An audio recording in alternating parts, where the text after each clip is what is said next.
Students, today we learn about data handling. In the data handling, we consume many of the queries and many of the questions like what is data, how to handle this, what about the raw data, and many more. Okay, so first of all, we learn about what is data. Okay, what is data? Data is a collection of information. Collection of information is known as data. Means data क्या होता है हमारे पास? Collection of information. ठीक है, means हम अपने जो भी हमारे पास इंफॉर्मेशन है उनको कलेक्ट करते हैं तो वही हमारा क्या हो जाता है? डेटा हो जाता है. ठीक है, जैसे हमारे पास क्या है कि नंबर ऑफ फैमिलीज हैं, 7 फैमिलीज हैं, 8 फैमिलीज हैं, उनमें नंबर ऑफ जो पर्सन्स हैं वो कितने हैं. ठीक है, जैसे लेट कर लो कि हमारे पास नंबर ऑफ क्लासेस कितनी है. Number of in a school, number of classes means like any one school have number of classes. Number of classes कितनी होती हैं? 12 होती हैं. ठीक है, अब 12 क्लास में से कितने कितने स्टूडेंट्स हैं पर क्लास. लेट कर लो फर्स्ट क्लास में हमारे पास 40 स्टूडेंट्स हैं, सेकेंड क्लास में 30 स्टूडेंट्स हैं, थर्ड क्लास में 27 स्टूडेंट्स हैं, एंड फोर्थ क्लास है 83 students, fifth class 72 students, and six class have 32 students. Okay, ये हमारे पास क्या है? ऐसे मैनी मोर जो भी क्लासेस हैं आपके पास 6, 7, 8 जो भी, सो उनका हम नंबर ऑफ स्टूडेंट्स काउंट कर लिए. हमने यहाँ पर लिख दिया कि नंबर ऑफ स्टूडेंट्स कितने हैं किस पर्टिकुलर क्लास में. तो ये जो डेटा है हमारे पास मींस ये जो नंबर है, इंफॉर्मेशन है, दैट इज कॉल्ड डेटा. सो हमने कलेक्ट कर लिया है ना, इस इंफॉर्मेशन को क्या किया है? कलेक्ट कर लिया है. तो ये हमारे पास क्या बन गई है? अब डेटा. ओके, अब हम ये जानते हैं कि इस डेटा, अब हमारे पास नेक्स्ट टर्म है handling. What about handling? Handling क्या होती है? ये जो हमारे पास डेटा लिखा हुआ है, ठीक है, 40, 30, 27, 83, 72 एंड 32. सो हमें क्या करना है? इसे हैंडल करना है. How to handle this? Handle का मीन्स क्या होता है? हम इसे असेंडिंग ऑर्डर पे लिखें, ठीक है, या डिसेंडिंग ऑर्डर पे लिखें. तो इन्हें हमें अरेंज करना है. अरेंज इन असेंडिंग ऑर्डर और descending orders is known as handling. How to handle, और फ्रीक्वेंसी बताना है कि हमारे पास इस डेटा की फ्रीक्वेंसी कितनी है, क्या हमारे पास इसका ऑर्गेनाइज डेटा करना है, हमें ऑर्गेनाइज करना है, तो कैसे हम ऑर्गेनाइज करेंगे. Let we check about the raw data. First term of that chapter is raw data. हमारे पास रॉ डेटा क्या होता है? जो हमारे पास प्रोवाइडेड डेटा है, ठीक है, उसी को हम क्या बोलते हैं? रॉ डेटा बोलते हैं. ठीक है, जो हमारे पास प्रोवाइडेड डेटा. लेट जैसे हमारे पास कलेक्शन ऑफ 15 स्टूडेंट्स मीन्स हमने 15 स्टूडेंट्स का एक रिकॉर्ड बनाया है. 15 स्टूडेंट्स है हमारे पास, और इनका जब रिजल्ट आउट होता है तो नंबर ऑफ स्टूडेंट्स जो है वो क्या मार्क्स गेट करते हैं किसी भी पर्टिकुलर सब्जेक्ट में. लाइक किसी सब्जेक्ट में कोई भी स्टूडेंट्स है 3 मार्क्स गेट कर रहा है, कोई 4 कर रहा है, कोई 7, 8, 6, 4, 7, 8, 9, 8. How many students these are? 1, 2, 3, 4, 5, 6, 7, 8, 9, 10, 12, 13 and 15, 8. So number of students 1, 2, 3, 4, 5, 6, 7, 8, 9, 10, 11, 12, 13, 14. So one student is remaining, like we get 2 marks. Okay. So हमारे पास ये कुछ स्टूडेंट्स थे, 15 स्टूडेंट्स थे. ठीक है, इनके हमने मार्क्स देखे कि कितने मार्क्स आए हैं पर्टिकुलर सब्जेक्ट में. सो जो ये हमने मार्क्स गेट किए हैं, हमने फाइंड आउट किए हैं कि ये मार्क्स हैं, तो ये हमारे पास क्या है? जो ऑब्टेन्ड नंबर्स हैं, यही हमारा क्या हो जाता है? Raw data of the data. जो हमारे पास डेटा है, कलेक्शन ऑफ डेटा है, उसका हमारा रॉ डेटा क्या हो जाएगा? जो गिवन नंबर्स हैं, जो गिवन नंबर्स हैं जो स्टूडेंट्स ने गेट किए हैं वो हमारा क्या हो जाएगा, रॉ डेटा हो जाएगा। रॉ डेटा जो होता है वो कितने टाइप्स का होता है? Raw data is the two types. First one is primary data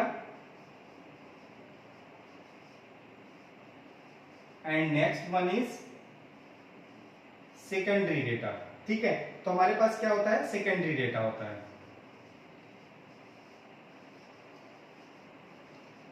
अब हमारे पास प्राइमरी डेटा क्या होता है और सेकेंडरी डेटा क्या होता है। जैसे हमारे पास प्राइमरी डेटा की बात करें तो जो हमारा इन्वेस्टिगेटर है जिसने ये इंफॉर्मेशन कलेक्ट की है, ठीक है, इन्वेस्टिगेटर कौन सा होता है, जो हमारे पास डेटा कलेक्ट करेगा। वो क्या होगा कि हमारे पास इन्वेस्टिगेटर है और इन्वेस्टिगेटर जो ऑब्जर्व करता है, ठीक है, मैक्सिमम ऑफ सोर्सेज से, वो क्या हो जाता है हमारे पास, मैक्सिमम ऑफ सोर्सेज से डायरेक्टली जो डेटा कलेक्ट करेगा वो कौन सा डेटा होता है, primary data. Means data collected by an investigator by himself directly is called primary data. Means primary data क्या होगा हमारे पास, जो इन्वेस्टिगेटर है, जो ऑब्जर्वर है, उसने डायरेक्टली कोई भी डेटा जो गेट किया है वो होगा हमारे पास primary data. In another hand secondary data क्या होता है, secondary data when an investigator collects the data observed from other sources. Other sources से जो हमारा इन्वेस्टिगेटर है, जो ऑब्जर्वर है, वो अदर भी सोर्सेज से जो डेटा कलेक्ट करता है वो होता है हमारे पास सेकेंडरी डेटा। प्राइमरी डेटा का एग्जांपल क्या है, लाइक कोई भी है मंथली इनकम या monthly salary.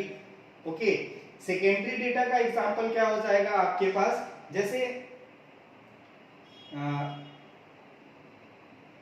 Data published by the state government और सेंट्रल गवर्नमेंट। जो डेटा हमारे पास पब्लिश्ड किया जाता है सेंट्रल गवर्नमेंट से या स्टेट गवर्नमेंट से, वो किस में आएगा, सेकेंडरी डेटा में आएगा। ठीक है, प्राइमरी डेटा क्या हो गया, जो सेल्फ से हम कलेक्ट कर लें, हिमसेल्फ कलेक्ट कर लें, वो प्राइमरी डेटा हो गया।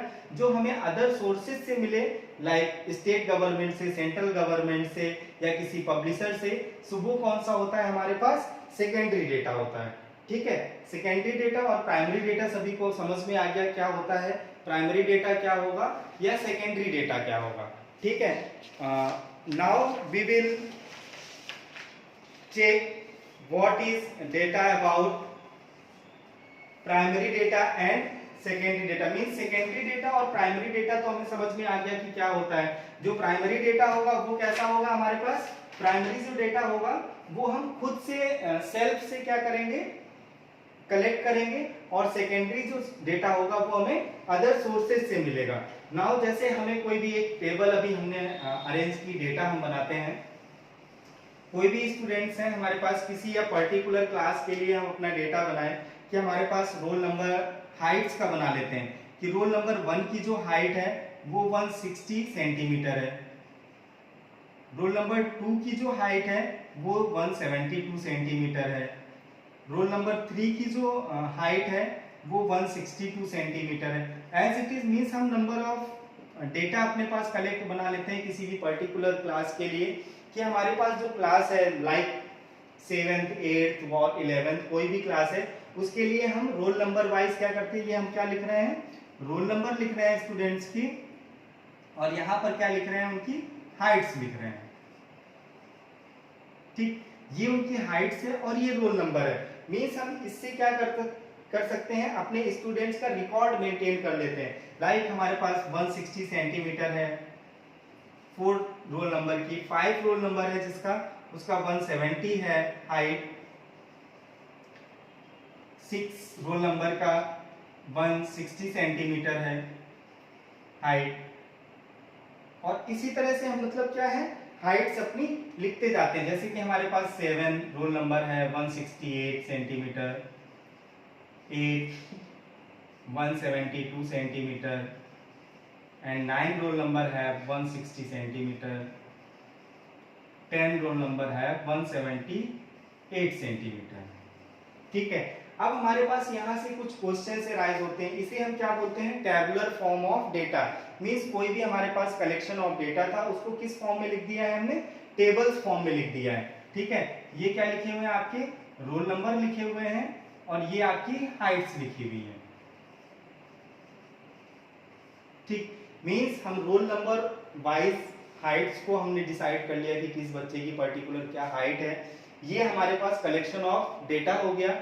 इस डेटा को कलेक्ट करने के बाद हमें अगर ये क्वेश्चंस अराइज होते हैं what is the tallest student, तो टैबुलर फॉर्म से हम इजीली इसको गेट कर पाते हैं कि which roll number is tallest. ठीक, कौन सा स्टूडेंट सबसे बड़ा है, हाइट वाइज कौन सा सबसे स्टूडेंट बड़ा होगा, तो हम क्या लिख देंगे वहां पर 10। मींस यहाँ पर एक जो क्वेश्चंस अराइजेस होते हैं इन्हीं हम टेबुलर फॉर्म से ही गेट कर लेते हैं। जैसे हमसे पूछा गया what is the tallest student, tallest student कौन सा हो जाएगा 170 स्टूडेंट 178 सेंटीमीटर जिसकी हाइट है वो टॉलेस्ट हो जाएगा। Now who is the shortest, तो शॉर्टेस्ट स्टूडेंट में हमारे कौन कौन से आ रहे हैं 160, role number 1, roll number 4 and roll number 6 and roll number 9। और द शॉर्टेस्ट स्टूडेंट मींस जिनकी हाइट क्या है सबसे छोटी है, सबसे छोटी कम के जो स्टूडेंट्स हैं वो कौन से हैं 160 सेंटीमीटर के हैं। How many students are the same length, same length के कौन कौन से स्टूडेंट हैं, सेम लेंथ का student roll number 1, roll number 4, roll number 6 and roll number 9 are the same length of the students. Means इनकी students की heights क्या है सेम है सभी की। अब हम क्या करेंगे यहाँ पर एक और चीज कॉमन टू ऑल।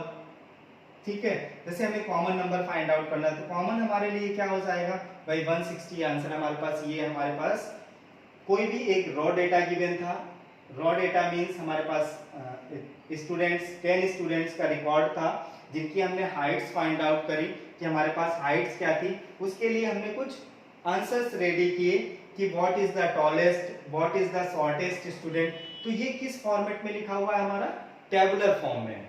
ओके, हम इसे क्या बोल देते हैं इंफॉर्मेशन को टेबुलर फॉर्म। ठीक है, next one is frequency distribution. इसमें तो हमें ये समझ में आ गया है कि हम कैसे टेबुलर फॉर्म में अपने डेटा को रीअरेंज करेंगे, कैसे हम अरेंज करते हैं। ठीक है, नेक्स्ट होता है हमारे पास फ्रीक्वेंसी डिस्ट्रीब्यूशन मींस हमें फ्रीक्वेंसी बतानी होती है।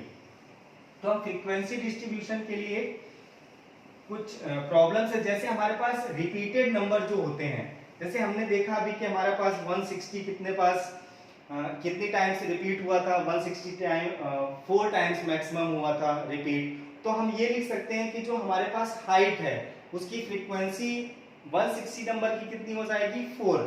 ठीक है, इसके पहले फ्रीक्वेंसी डिस्ट्रीब्यूशन के पहले हम थोड़ा सा जान लेते हैं कि हमारे पास टैली मार्क्स कैसे बनाते हैं। What about tally marks. ठीक है, टैली मार्क्स जो बनते हैं वो टैली मार्क्स बनते हैं हमारे फ्रीक्वेंसी के अकॉर्डिंग। ठीक है, जैसे लेट हमारे पास फ्रीक्वेंसी हो गई, फ्रीक्वेंसी गिवन हो, हमें उसी का क्या बनाना हो टैली मार्क्स बनाना हो। ठीक है, टैली मार्क्स क्या होता है कि हमें कैसे उस नंबर को रिप्रेजेंट करना है। ठीक है, लाइक हमारे पास अगर फ्रीक्वेंसी 1 है तो उसका tally marks representation single line. ठीक, frequency is 2 then the tally marks is 2 lines. 3 means हम रोमन वैल्यू में जस्ट अभी तो हम रोमन वैल्यू ऐसे लिखते हैं यहाँ टैली मार्क्स में फ्रीक्वेंसी 1 का रिप्रेजेंटेशन दिस, 2 का रिप्रेजेंटेशन दिस एंड 3 का रिप्रेजेंटेशन ये होता है। ऐसे ही हमें 4 का करना हो तो 4 के लिए रिप्रेजेंटेशन हो जाता है हमारे पास 4 लाइन्स। ठीक, 5 का रिप्रेजेंटेशन क्या होता है टैली मार्क्स में 1 2 3 4 एंड 5।